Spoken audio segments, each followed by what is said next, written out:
Hello all welcome to our YouTube channel Harshad talks. ఈ రోజు Bigg Boss season 8 last week ఒక voting ఎలా ఉందో తెలుసుకుందాం. So let's get start our today's video. Please అందరూ like చేయండి.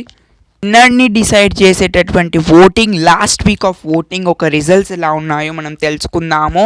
38%తో నిఖిల్ ఉన్నాడు అండ్ 32% ఆఫ్ ఓటింగ్ తోటి గౌతమ్ కృష్ణ ఉన్నాడు అండ్ 15% ఆఫ్ ఓటింగ్ తోటి ప్రేరణ ఉంది అండ్ 9% ఆఫ్ ఓటింగ్ తోటి నబీల్ అఫ్రీది ఉన్నాడు అండ్ 5% ఆఫ్ ఓటింగ్ తోటి ముక్కు అవినాష్ ఉన్నాడు.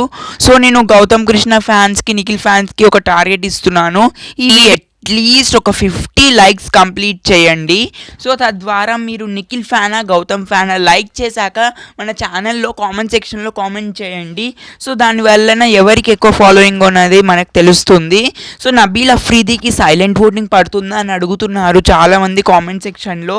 ఎస్, నబీల్ అఫ్రీదీకి చాలా సైలెంట్ ఓటింగ్ అనేది పడుతుంది. సో వరంగల్లో లోకల్ ఓట్స్ చాలా పడుతున్నాయి అండ్ అవినాష్ యాజ్ యూజువల్గా లీస్ట్లోనే ఉన్నాడు. సో విన్నర్ వచ్చేసి మోస్ట్లీ నిఖిల్ ఉండొచ్చు. కాకపోతే ఈరోజు ఫస్ట్ ఏవి మనకు గౌతమ్ కృష్ణది వేస్తున్నారంట ఇవాళ. సో తద్వారా గౌతమ్ కృష్ణకి ఓటింగ్ ఇవాళ చాలా పెరుగుతుంది, నిఖిల్కి ఈక్వల్గా రావచ్చు. సో నిఖిల్ ఫ్యాన్స్ ఎవరు రెస్ట్ తీసుకోకండి. సో నిఖిల్ విన్ అయిపోతాడు అని చెప్పేసి అలా కాదు, గౌతమ్ కృష్ణకు కూడా winning chances are very very high. So తద్వారా మీరు మీ ఎవరి ఫ్యాన్ అయితే వాళ్ళకి ఓట్ వేసుకోండి.